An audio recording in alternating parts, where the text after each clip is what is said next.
Before we were here, the world was different. Tonight we drift through warm, shallow seas. Close your eyes, breathe slowly, and let the ancient world carry you to sleep. A long shadow glides through golden water. It moves slowly with patient broad paddles. Two great claws hang below its head. Its body is armored in dark amber. This is no fish. It has no spine and no jaw. It has no bone in its body. It is older than fish in this sea. And it is the largest hunter alive.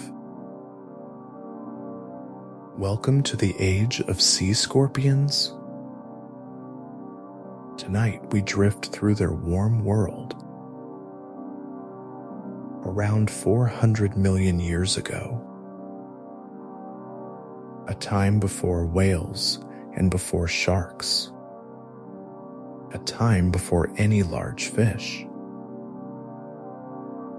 a time when arthropods ruled the seas. The water above is bright and warm. The sun pours gold across the shallows. Below, the shelf floor stretches far away. Pale carbonate sand and gentle currents. Beds of soft red algae sway slowly. Reefs rise here and there in patches. Honeycomb corals catch the warm light. Chain corals stretch in long, pale curves. Ancient sponges form low-domed mounds. Trilobites move quietly along the sand. Their armored backs gleam dark and small. Some of them roll up at our shadow. Most simply pause and wait. Above them, the water is very still. A jawless fish drifts past a reef. Its head is shielded by a bony plate. It has no teeth and no real fins. It feeds quietly on the seafloor scraps. It does not see the long shadow above. Above the reefs, the great hunter glides. It has not eaten in many days. Its compound eyes scan the warm shallows. Tonight, we follow it. This warm sea has no name yet. Geologists will one day call it Eurypterus, a shallow ocean between drifting continents. On one side lies ancient Laurentia. Across the water lies smaller Avalonia. And to the south slides quiet Baltica. The continents are still drifting closer. Tonight, the gap between them is calm. Tropical light pours through the shallow water. Soft, warm currents brush the reef edges. The world is still very young. Plants on land are barely a few inches tall. No insects yet, no spiders, no lizards. But here in the warm sea below, life has gathered into rich, strange forms. Many cephalopods drift past in slow lines. Crinoids reach up like silver flowers. brachiopods rest on the soft, warm sand, and above them all glides the great hunter. Its name will one day be Jaekelopterus, a creature of the great Pterygotid line. Tonight it has no name at all. It only has a body and a hunger. A body shaped like a flat curved lens, a long segmented tail trailing behind. 6 pairs of legs hang underneath. The first pair are massive curved claws. Each claw is nearly half a meter long. They are lined with sharp serrated teeth. They can grasp and slice and hold. The middle legs are short and walking shaped. The last pair is broad and flat. They are paddles for slow, steady swimming. The whole body is over 2 meters long. Counting the claws, even longer still. A creature the size of a tall person, but shaped nothing like a person. Shaped instead like a great curved blade. The largest arthropod that ever lived. Larger than any spider, any crab, any lobster. Larger than any beetle ever to come. Larger than any centipede or millipede. A giant from a vanished world. It glides quietly through the warm shallows. Its paddles move in slow rhythmic strokes. Its body sways gently with each push. Its claws hang loose and ready. Its compound eyes drink in the soft light. 2 large eyes set into the head shield. 2 smaller eyes nested between them. Together they see in many directions at once. Light and shadow and slow stillness. Everything reaches the hunter at once. But it is not in any hurry. A creature this large does not rush. It does not need to dart or sprint. It only needs to drift and wait. Its prey is small and slow and many. Soft jawless fish, smaller Eurypterids, juvenile trilobites caught in the open. All of them slower than this great body. All of them blind to it from below. The hunter approaches a low reef bed. The water deepens here only slightly. Maybe 20 feet from sand to surface. Sunlight still reaches every grain below. The reef is alive with small movement. A jawless fish nibbles at green algae. Its bony shield catches a flash of gold. It does not see the shadow above.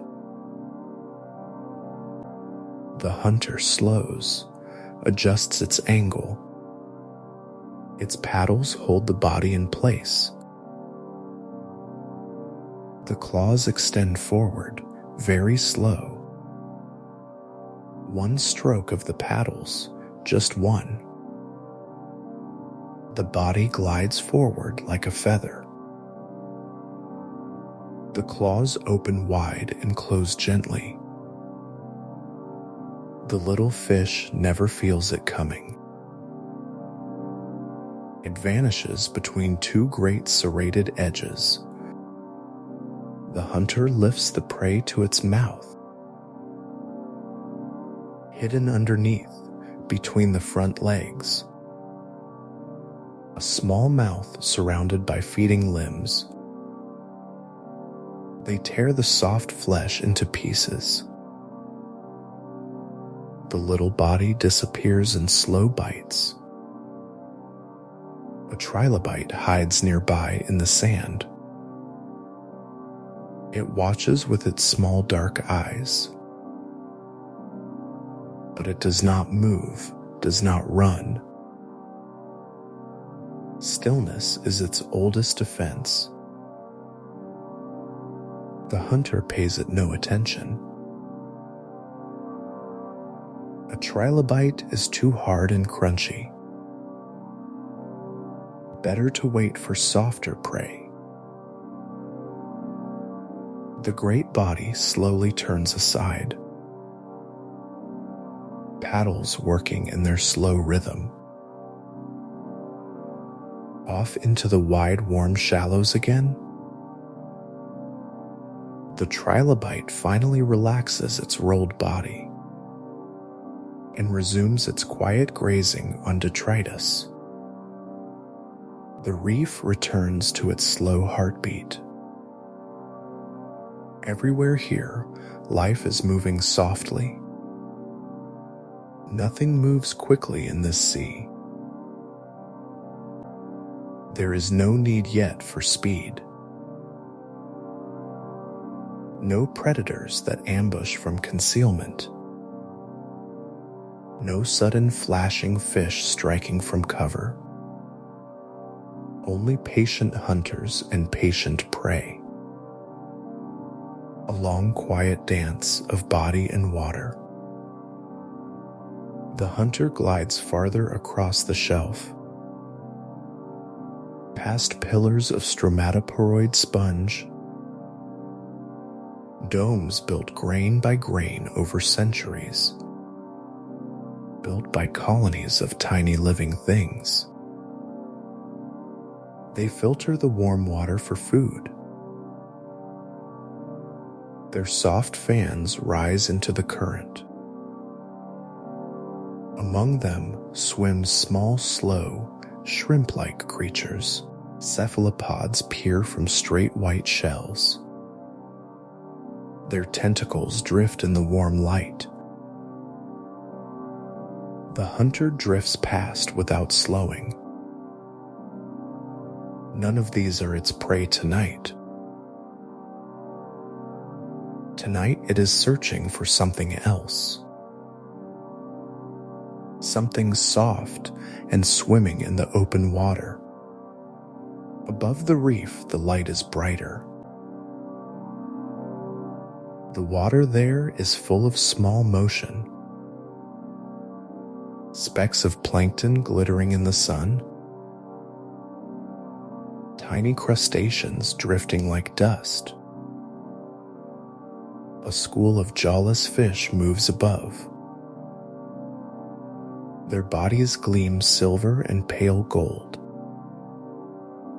Their head shields catch the warm sunlight. They feed on the drifting plankton above. They have not yet seen the hunter below. The hunter rises slowly from the reef. Just one paddle stroke at a time. The dark body moves like a slow cloud, up through the warm, bright water,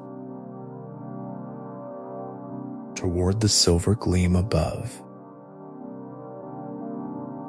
The school moves in lazy circles overhead, their movements gentle and unhurried. They pause and drift and slowly turn, following the small currents of the day. None of them sees the rising shadow, until one fish on the edge turns and sees a great dark shape below. A rolling pulse goes through the school. The fish scatter in soft silver streaks. The hunter is already among them. Its claws extend in two directions at once. One closes around a fleeing little body. The other catches a slower stragger nearby. Both fish are gone in moments. The school retreats into the deeper water. A few stragglers drift back near the surface. The hunter is already feeding quietly, its mouth limbs working in slow, steady motion. The two soft bodies disappearing in pieces. Tonight it has eaten well. The hunter lets itself drift downward. The paddles slow into a gentle hover.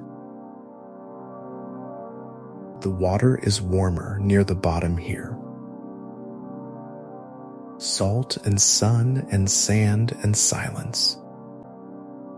The body sinks slowly toward the reef, coming to rest on a soft sandy patch. The claws fold under the head shield. The paddles rest along the body sides. The compound eyes half close in the warm light. A very large arthropod, still and breathing, resting now at the edge of a reef. In a warm, shallow sea long ago. Around it, the world keeps gentle motion. Trilobites graze the algae-covered sand. Ancient sponges filter the slow, warm currents. Crinoids sway in their long-stalked grace. Coral colonies grow grain by quiet grain. Cephalopods drift with their silver shells. A jawless fish nibbles at a soft red weed. Above all of this, the sun moves on. Light shifts across the warm, shallow water, from bright gold to deeper amber, from amber into soft, warm bronze. The afternoon settles into quiet evening. The great hunter rests as the light fades, its breathing very slow and very calm, its claws still folded under its head. A single moment held in deep time. A creature larger than any other arthropod. Tonight, this hunter is not alone. Across the warm, shallow shelf below, other great arthropods are also at home. One of them now glides into view. Slimmer than the great resting hunter. Faster too, with a more streamlined body. Its name will one day be Pterygotus, a close cousin of the larger giant. Both belong to the great Pterygotid line. Both have paddles and great curved claws. Both feed on jawless fish and others. But Pterygotus is built for speed. Its body is long and light and slim, maybe 1.5 meters end to end, smaller than its giant cousin nearby, but still very large for its world. Its cuticle is lighter brown and gold. Darker stripes run along its back. Its claws are thinner and quicker.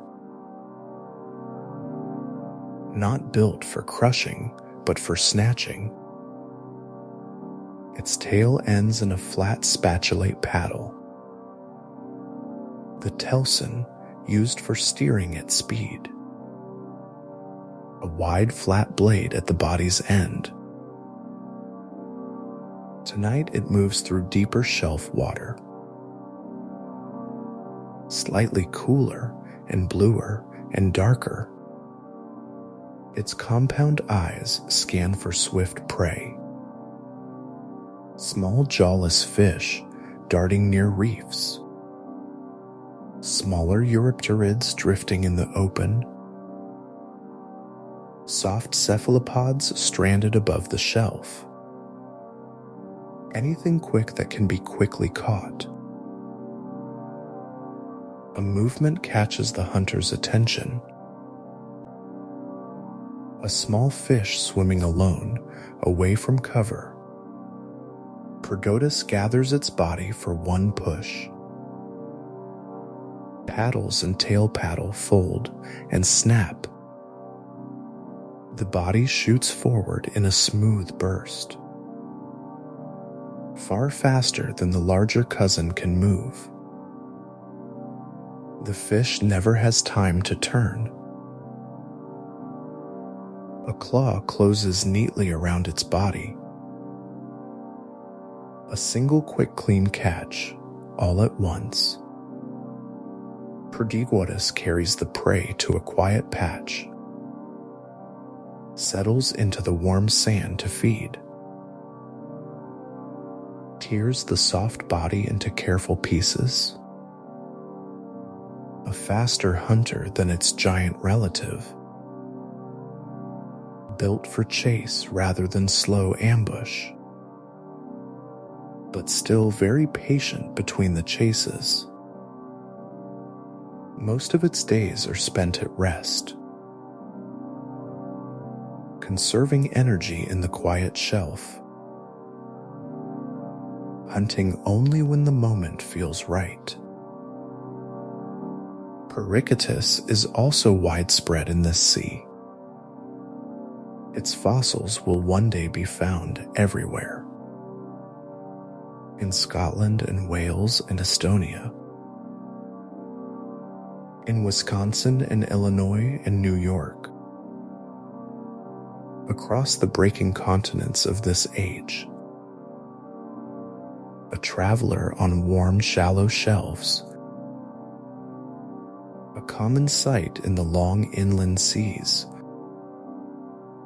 Tonight it shares the water with its cousin. Both Pterygotids in their separate hunting paths. Neither aware of being watched in fossils. Neither thinking of any future at all. Only of the next slow current. The next quiet patch of warm sand. The next slow drift of swimming prey. Pterygotus finishes its small meal slowly. Lifts itself again with paddle strokes. Glides off across the warm deep shelf. Past beds of crinoids in long quiet rows. Past silvery cephalopods in their straight shells. Past swarms of brachiopods on the sand. The sea is rich with feeding and resting. Many small lives in soft, slow motion.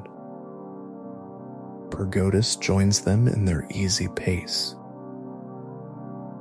Its body fading into the deeper water. Just another long shape in the gloom. A creature that will one day be a fossil. But for now, simply alive in the sea. Simply hunting, simply resting, simply being, one of many sea scorpions in this age. Tonight there are still many more to meet, each one with a different hunting story, each one with a different small place. Down on the reef floor near the rocks, another hunter waits in the soft sand. Its name will one day be Mixopterus. Smaller than the great Pterygotid cousins,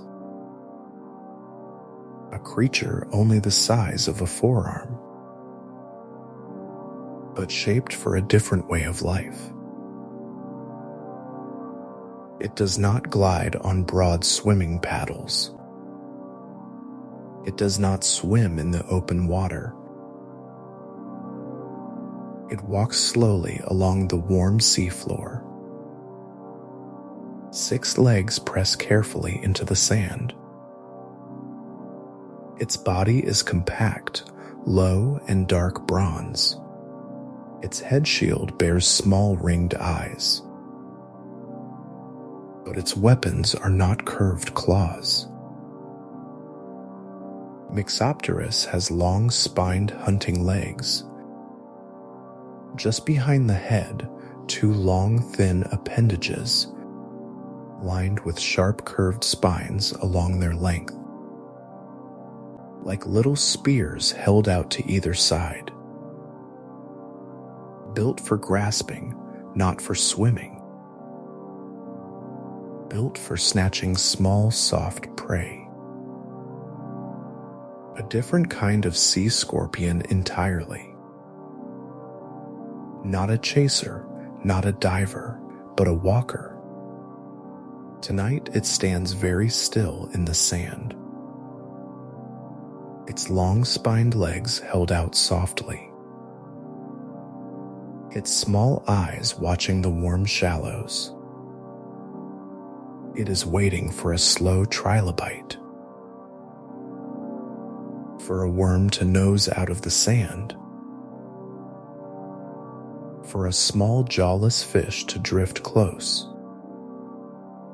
Patience is its main hunting tool. Stillness is its main hunting strength. Around it, the reef life moves on. Trilobites graze the soft red algae. Brachiopods filter the slow, warm water. Crinoids sway above on long, pale stalks. A small worm pokes its head from a hole. Mixopterus does not move yet.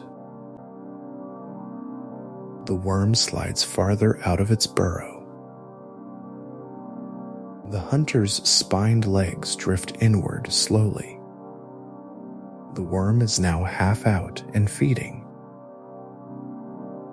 The legs strike in a single soft motion.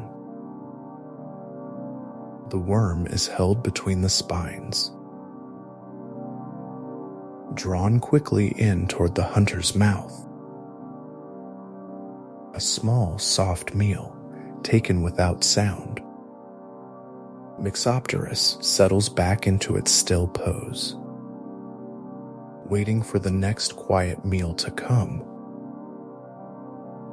Sometimes it walks a few small steps. When the tide changes the sand below, when the prey moves to a new patch, when a larger shadow passes overhead, then it moves slowly along the seafloor, 6 legs stepping in a quiet rhythm, the spined legs held tucked and ready. Through the maze of reef and rock, through gardens of stromatoporoid mounds, through fields of soft red and green algae, past cephalopods clinging to crevices, past trilobites half buried in the sand. A small, slow walker in a slow world. Most of its life it spends right here, right on the sandy reef floor near the corals, hunting at night when the prey is calm, resting by day in a small sandy hollow, its spined legs always tucked and ready. Tonight it walks beneath the twilight light. The water is darker than at midday. The reef glows softer in the dim sun. Mixopterus blends into the warm gloom. A small dark shape among the rocks. Not many of them lived in this sea. They were always rare and quiet hunters. Their fossils will one day be very few. Mostly found in old Norwegian shales. Mostly found in pieces, never whole. A reminder that not all Eurypterids were huge.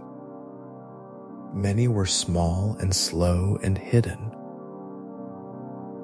Many lived their lives almost unseen. Tonight Mixopterus is one of them. Waiting in the warm twilight reef. Patient as the sea slowly grows dark. Spined legs held out into the soft water. A small hunter in a very large sea. Far from the open shelf and reefs. In a quiet inland lagoon, the water is still. Brackish and warm and very shallow here. Not quite sea, not quite freshwater either. A place where great rivers met the ocean. A long, thin gulf along ancient Laurentia. Geologists will one day call it the Bertie. A place of broad lagoons under wide skies. In its warm waters, another sea scorpion lives. Smaller than the giants of the open sea. Only the size of an open hand. Its name will one day be Eurypterus. The little namesake of the entire group. Tonight it is one among countless others. A whole community of small sea scorpions. Eurypterus moves in soft, loose schools. Across the warm, sandy lagoon bottoms. Hundreds of them drift together at twilight. All gliding with their broad swimming paddles. All armored in olive green and bronze. A field of compact bodies in the dim water. Each with a small pointed tail behind. Each with two small pincer claws in front. They feed on tiny worms and small crustaceans, on bits of dead matter on the lagoon floor, on anything small enough to grasp gently. They are not great hunters of the open sea. They are quiet gatherers in still water. Tonight a strange thing is happening here. Many of the Eurypterus are molting their shells, shedding their old hardened body cases, climbing slowly out of their split skins, soft and pale and new beneath. They wait quietly in the warm lagoon water until the new cuticle hardens around them. Days pass before they are armored again. During this time, they are very vulnerable. But here in the lagoon, there are few hunters. Few large Pterygotids ever swim this far inland. Few large fish exist anywhere yet. So Eurypterus gathers in safety to molt. A whole community shedding skins together. Old empty cuticles drift along the bottom, settling among the soft lagoon mud, slowly being buried by quiet currents, slowly becoming the future fossil bed. One day, hundreds of millions of years later, quarry workers in upstate New York will dig here. They will find these old molted shells in stone, layered together in long shimmering plates.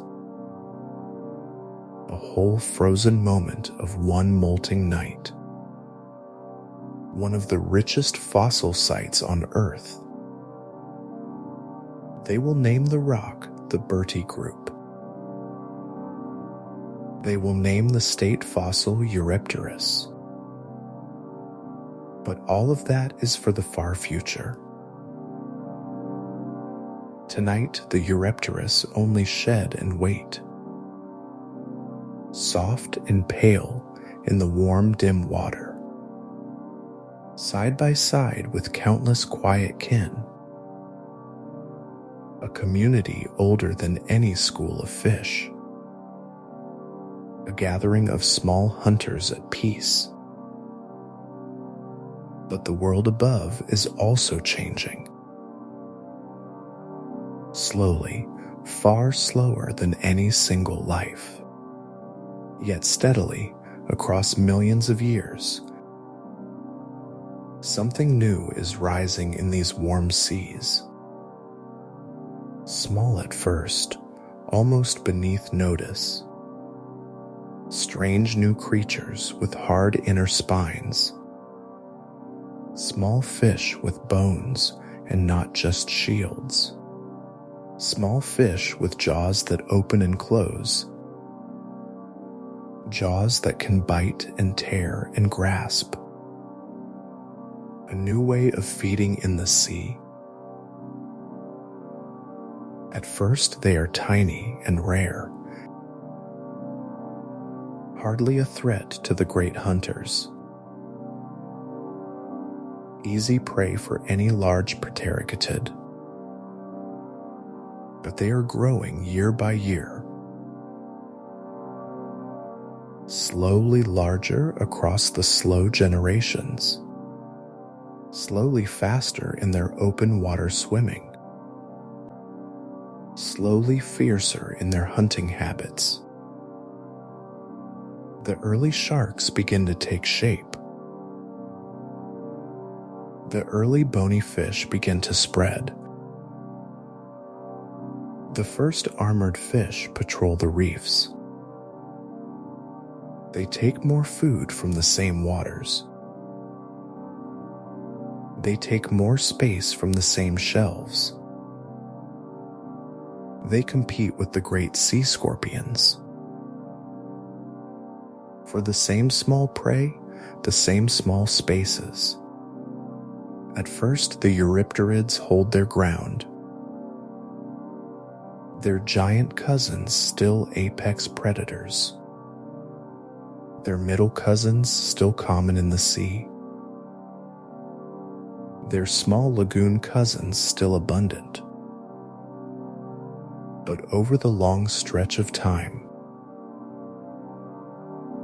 the fish keep growing larger and faster. They eat more Eurypterid prey each season. They take more Eurypterid hunting grounds. And then the fish begin to grow large. Larger than the largest of the Pterygotids. heavily armored with crushing jaws of bone. Predators of a new kind entirely. Faster, stronger, hungrier than before. The great Pterygotids begin to retreat into deeper water, into smaller refuges. Their numbers thin across the warm shallows. Their species disappear one by one. Jaekelopterus survives for a time alone, a giant out of place in the New World. Then it too vanishes from the fossil record. Around 390 million years ago, around the dawn of the Middle Devonian, the largest arthropod ever to live. Gone, leaving only fossil claws behind. Pterygotus too begins its long decline. It survives into the late Devonian still, smaller and rarer with each passing age. Then it too disappears from the seas. Across the warm shelves and inland lagoons, the Pterygotid story begins to end. But the Eurypterids as a whole survive. The smaller cousins live on for millions of years. Mixopterus and its kin slowly vanish too. But other small Eurypterids persist longer, hidden in lagoons and brackish marshes, away from the great fish of the open sea. They live through the late Devonian quietly. They live through the Carboniferous swamps. They live through the long Permian times. Some of them follow rivers up onto the land, becoming creatures of inland streams and pools. Even larger creatures in some swampy places. But the great sea scorpion age has ended. The age of fish has truly begun.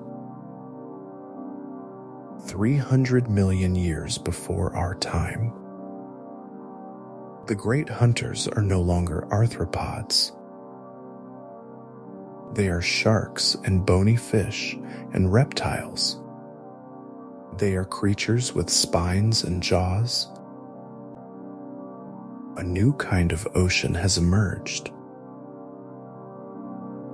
One that we would almost recognize. One that would lead to our modern seas.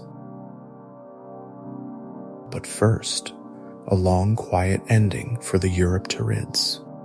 Their numbers thin further across the ages. Their fossil beds become more and more rare. At the end of the Permian, the great dying, most life in the seas is wiped away. The last Eurypterids vanish with so much else. 250 million years ago. A long story finally come to its end. But here tonight, all of that is far away. Here we are still in the warm, shallow age. The age when sea scorpions ruled the seas.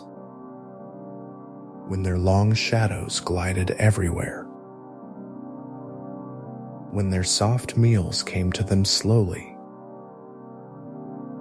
The water is still warm above the shelves. The reefs are still bright with quiet life. Trilobites still graze in their armored peace. Crinoids still sway in their long pale grace. Cephalopods still drift in their straight white shells. and Eurypterids still glide through every layer, through the open shelf in the dim deeps, through the quiet lagoons and brackish marshes, apex predators of a softer world.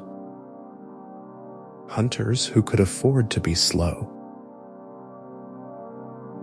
Hunters who could afford to be patient. Hunters who needed no spines or bones. Tonight they are still alive in this water. Tonight they are still the kings of these seas. Their armored bodies catch the warm, low light. Their paddles work in their slow, patient way. Their compound eyes drink in the shifting gold. They do not know about the rising fish. They do not know about the great dying. They do not know about the Bertie group. They do not know about us watching them. They only know the small daily things. The next slow paddle stroke and breath. The next quiet meal in the warm sand. The next still hour beside a soft reef. That is more than enough for tonight. That is the whole world for them. A world still warm, still wide, still soft. A world where their kind is still the apex. Tonight we drift in that long vanished world. Tonight we move beside its quiet hunters. Tonight we breathe with the warm Iapetus sea.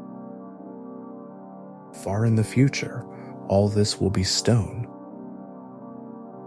The warm, shallow seas will dry to rock. The reefs will become long bands of limestone. The lagoon mud will become layered shale. And inside the rock, fossil bodies will sleep, pressed flat by millions of years of sediment. Bodies of trilobites, of cephalopods, of fish, and bodies of the great sea scorpions too. Most of the Eurypterid body is soft cuticle.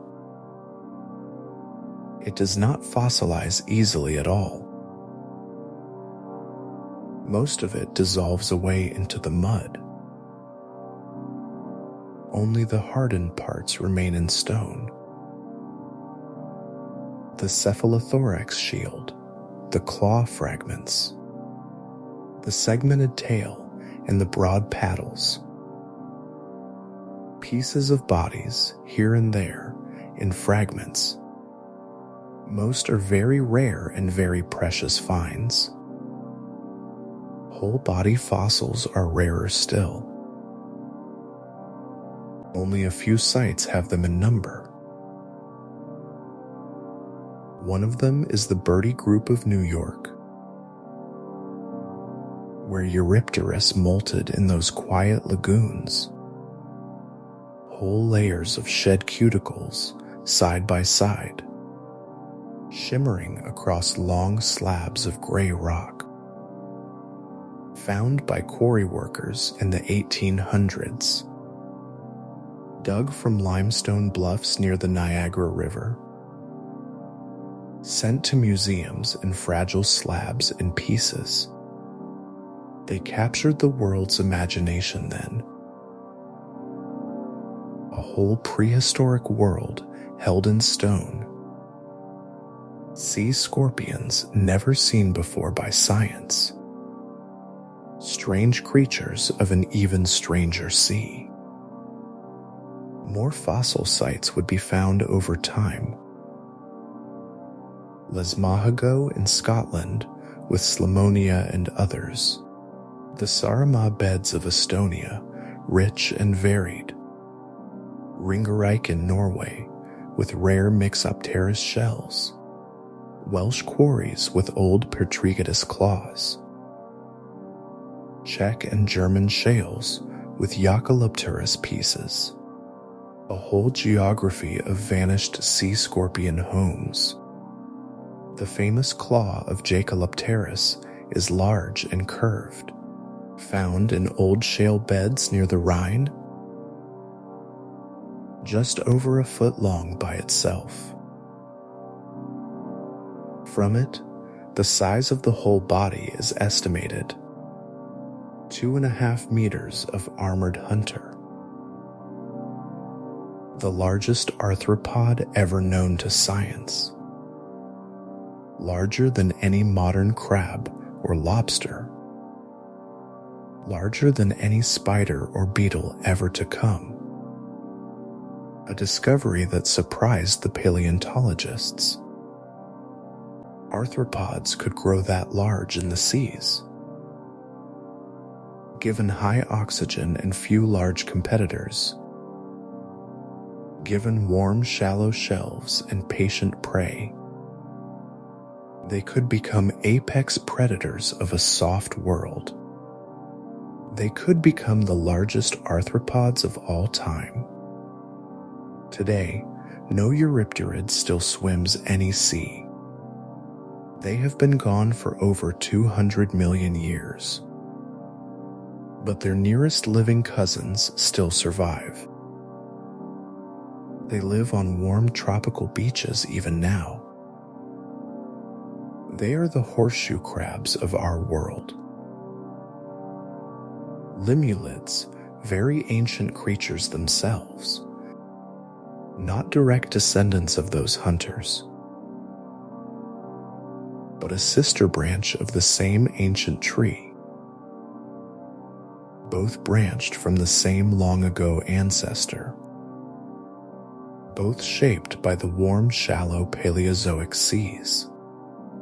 Tonight, on a quiet beach somewhere on Earth, horseshoe crabs are crawling out of the surf, their bodies armored in rounded brown shells, their tails extending behind in long spikes. Hundreds of them gathered to spawn together, a community older than any school of fish, a community older than any whale or dolphin, older than dinosaurs, older than mammals, a glimpse of how the Eurypterids may have lived.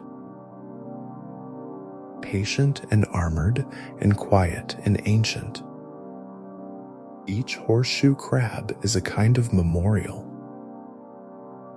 carrying the memory of a vanished sea, of broad warm shelves and lagoon nights, of slow paddles in soft shallow water, of compound eyes scanning warm low light, of small soft prey caught between gentle claws, of the great age of arthropod hunters. All of it carried forward in their slow blood, all of it remembered in their armored bodies, each one a quiet echo of a giant past, a quiet echo of Jaekelopterus renania, a quiet echo of Pterygotus and its cousins, a quiet echo of Mixopterus on the seafloor, a quiet echo of Eurypterus in the lagoons. All of those great hunters live on a little. In the small, slow ones, still walking the surf, in the warm tropical nights of our own time, everything connects in the long story of life. Everything carries traces of what came before. Everything carries the soft shape of memory. In the bodies of horseshoe crabs tonight, in the rocks of New York and Scotland, in the museums where the fossils are kept safe, in the patient work of those who study them, in the slow words of every paleontology paper, in every careful illustration of these creatures, in every slow documentary about ancient seas. The great sea scorpions live on a little. The warm, shallow seas live on a little. The vanished world lives on a little. Tonight you are drifting toward your own sleep. Your body slow and warm beneath soft sheets. Your breathing softening with each slow moment. Your thoughts loosening their grip a little more. Around you, the night is quiet and deep. A familiar darkness folding gently over you. As old and as warm as any ancient sea. Somewhere far away from where you rest. Horseshoe crabs are crawling onto a beach. Their tails curving behind them in soft arcs. They are doing what they have always done. Spawning together in the warm tide line. Living on through the slow, steady centuries. They carry the memory of vanished giants. They carry the shape of the warm Iapetus Sea. They carry the patience of ancient hunters. As you drift toward your own quiet sleep, their slow lives are also drifting on. Their armored bodies moving in soft rhythm. Their compound eyes glinting in the moonlight. Connected to you across deep, deep time. All animals are kin in the long story. All animals share the long sleep of nights. All animals carry their ancestors in their bones. You too carry many ancient sleeping selves. Inside your body, your slow heart beats on. Inside your veins, the same salt as the sea. Inside your cells, the slow record of long ago. A story stretching back into warm shallows. Back into shapes that once swam those seas. Back into the early jawless silver fish. Back into things older even than them. All of it folded into your sleeping body. All of it folded into this quiet night. As you sink deeper into your own rest. Imagine the warm light of a vanished sun, pouring down through warm, shallow water. Imagine the quiet shapes of small reef creatures, moving softly through that long vanished sea. Imagine the long, slow shadow of a great hunter, gliding above them in patient peace. All of them at rest within deep time. All of them gathered in the long sleep. All of them welcoming you to your sleep too. Your breathing slow now, your body still. Your thoughts loose like soft, warm currents. The night around you wide and gentle. Carrying you the way the sea once carried them. A long quiet float into restful darkness. A long quiet drift into the deep. Where the great sea scorpions are also resting.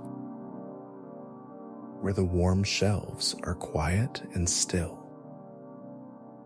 where the long story keeps its long peace.